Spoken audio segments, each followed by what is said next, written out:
¿Dónde termina una palabra si nadie hace pausa? Prueba a marcar el límite antes de verlo.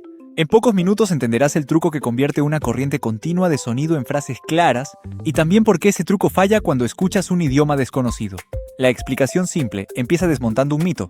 Al hablar, no insertamos pequeños silencios entre palabra y palabra. En una grabación, la frase sale casi como una cinta sonora continua. Los labios, la lengua y la mandíbula ya están preparando un sonido mientras todavía producen el anterior. Esa superposición se llama coarticulación. Gracias a ella hablamos con rapidez y fluidez, pero también borramos muchas de las fronteras que parecerían necesarias para entendernos. Si observas un espectrograma, una imagen que representa las frecuencias de la voz, normalmente no encontrarás rayas limpias que indiquen aquí termina una palabra y aquí comienza la siguiente. Incluso puede haber más silencio dentro de una palabra, al cerrar la boca para pronunciar ciertas consonantes, que entre dos palabras distintas. La realidad es que tus oídos reciben vibraciones. Las palabras aparecen después, construidas por el cerebro. Y eso importa porque significa que escuchar no es copiar fielmente una señal, es resolver un problema de interpretación en tiempo real.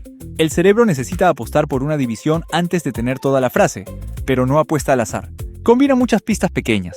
Ninguna funciona siempre, aunque juntas suelen producir una respuesta convincente. La primera pista es el ritmo. Cada lengua organiza las sílabas de una manera característica y tiende a destacar ciertos lugares. En español, por ejemplo, la posición del acento ayuda a reconocer la forma probable de una palabra, aunque no marque por sí sola todos sus límites. La duración, la melodía y los cambios de intensidad también cuentan. Una sílaba puede alargarse al final de una unidad, y la entonación puede señalar que una idea está cerrándose. Mito: seguimos pausas evidentes. Realidad: detectamos patrones de tiempo y énfasis que solo aumentan la probabilidad de una frontera. El cerebro también conoce las reglas sonoras de su idioma, aunque nunca las hayas estudiado. Ha aprendido qué consonantes suelen aparecer juntas, qué combinaciones resultan posibles al comienzo de una palabra y cuáles son más propias del final. Una secuencia que podría cruzar una frontera en español quizás sería imposible dentro de una sola palabra. Esa información recibe el nombre de fonotáctica. No necesitas recordar el término. Basta con imaginar un detector que compara cada fragmento con miles de formas sonoras familiares. Cuando una combinación parece poco probable dentro de una palabra, el sistema considera colocar allí una separación. Por eso una lengua desconocida puede sonar como una cadena acelerada e indivisible. Sus hablantes no están hablando necesariamente más rápido. Tú todavía no conoces sus regularidades, de modo que tus predicciones sobre dónde cortar son débiles. Tras suficiente exposición, empiezas a percibir unidades que antes no existían para ti. Aquí aparece una capacidad todavía más sorprendente: el aprendizaje estadístico. Desde muy temprano, el cerebro registra qué sílabas suelen acompañarse. Si una sílaba predice con bastante frecuencia la siguiente, ambas probablemente pertenecen a la misma palabra. Si la predicción cae de repente, quizá haya una frontera. Dicho de manera simple, dentro de una palabra, las piezas tienden a ser compañeras habituales. Entre palabras, las combinaciones son mucho más variables.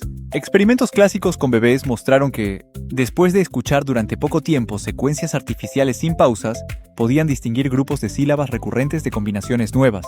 No conocían significados ni reglas gramaticales, habían extraído probabilidades de la corriente sonora. Esto no significa que un bebé calcule porcentajes conscientemente. Significa que redes neuronales sensibles a la repetición van reforzando ciertas transiciones. La explicación simple es que el cerebro lleva una cuenta silenciosa de qué sonidos suelen viajar juntos. Pero las estadísticas de las sílabas tampoco bastan. Una conversación real tiene ruido, pronunciaciones incompletas, voces distintas y palabras que comparten sonidos. Al escuchar comienzos como K, el cerebro podría activar casa, cama, calle, café y muchas otras candidatas. Durante una fracción de segundo, esas posibilidades compiten. Los sonidos siguientes fortalecen unas y debilitan otras. Cuando llega una consonante incompatible con cama, esa opción pierde terreno. Cuando el contexto favorece café, café gana antes incluso de que termine la palabra. No esperas hasta el punto final para comprender. Vas actualizando una interpretación a medida que entra cada milisegundo de señal. Esa competencia explica por qué a veces una frase parece transformarse después de oír una palabra posterior. Tu primera división era provisional, y el nuevo dato obliga a reorganizarla. Secuencias como si no y si no pueden acercarse mucho acústicamente, pero la gramática y el significado esperado empujan hacia análisis diferentes. El cerebro no solo pregunta qué sonidos llegaron, también estima qué combinación tendría sentido aquí. Este proceso de arriba abajo puede ser tan poderoso que llegamos a oír sonidos ausentes. En demostraciones de restauración fonémica, un ruido tapa brevemente una parte de una palabra y, aún así, muchos oyentes sienten que escucharon el fonema perdido. El contexto proporciona la pieza más probable y la experiencia consciente queda completa. no es que el oído sea defectuoso, es una solución eficiente para un mundo donde las señales casi nunca son perfectas. La misma ventaja puede producir errores. Una expectativa fuerte hace que interpretes mal una frase, que leas una palabra en labios poco claros, o que entiendas una letra de canción de una manera imposible de abandonar. Hasta aquí tenemos ritmo, reglas sonoras, estadísticas, vocabulario y contexto. Falta saber cómo se coordinan a la velocidad del habla. Estudios de neurociencia muestran que la actividad cerebral puede sincronizarse parcialmente con ritmos presentes en la señal, incluidos cambios que ocurren aproximadamente a la escala de las sílabas y unidades más largas. Algunas poblaciones neuronales aumentan y reducen su excitabilidad siguiendo esas fluctuaciones. Esto ayuda a dirigir la atención hacia momentos informativos, como si el sistema ajustara ventanas temporales para recoger sonido. Conviene evitar otro mito. No existe un metrónomo cerebral que corte mecánicamente una palabra cada cierto número de pulsos. La sincronización aporta una estructura temporal, pero las fronteras finales surgen de la combinación de señales. Si el ritmo sugiere un corte y el vocabulario sugiere otro, el cerebro pondera ambas posibilidades. Además, distintas regiones cooperan. Las áreas auditivas analizan rasgos rápidos del sonido. Redes temporales relacionan secuencias con formas lingüísticas conocidas. Regiones frontales contribuyen cuando hay ambigüedad, atención o necesidad de mantener alternativas.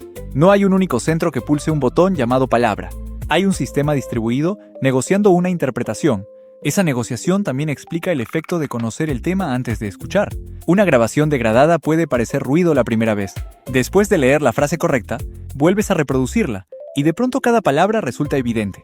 La señal física no cambió. Cambió el conjunto de hipótesis disponibles. El conocimiento previo hizo que ciertos detalles débiles adquirieran valor. Por eso comprender a alguien en un restaurante ruidoso es más fácil cuando sabes de qué está hablando. El contexto reduce la cantidad de candidatos y permite completar información perdida. Sin embargo, el cerebro no inventa libremente. Necesita suficiente evidencia sensorial para que una interpretación se sostenga. Cuando varias divisiones siguen siendo plausibles, conserva la ambigüedad o elige la opción más probable y se arriesga a corregirla después. Piensa ahora en lo extraordinario de una conversación normal. La voz llega mezclada con ecos, respiraciones, acentos y sonidos del entorno. No contiene subtítulos acústicos. Aún así, en décimas de segundo, tu cerebro compara ritmos, calcula regularidades aprendidas, activa palabras candidatas, consulta la gramática, prueba significados y revisa errores. Casi siempre sin que notes el esfuerzo. La explicación simple es esta. No encuentras separaciones porque estén grabadas claramente en el aire. Las construyes mediante predicciones que se corrigen unas a otras. Cada palabra que escuchas es, en cierto sentido, la mejor hipótesis disponible en ese instante. La próxima vez que una lengua desconocida te parezca una corriente imposible, recuerda que no le faltan espacios. Te faltan todavía sus patrones. Y cuando entiendas una frase familiar entre el ruido, quizá notes el verdadero logro. Tu cerebro acaba de crear fronteras invisibles y convertir vibraciones continuas en una experiencia llena de objetos, acciones, recuerdos e ideas compartidas. Sígueme para más historias como esta.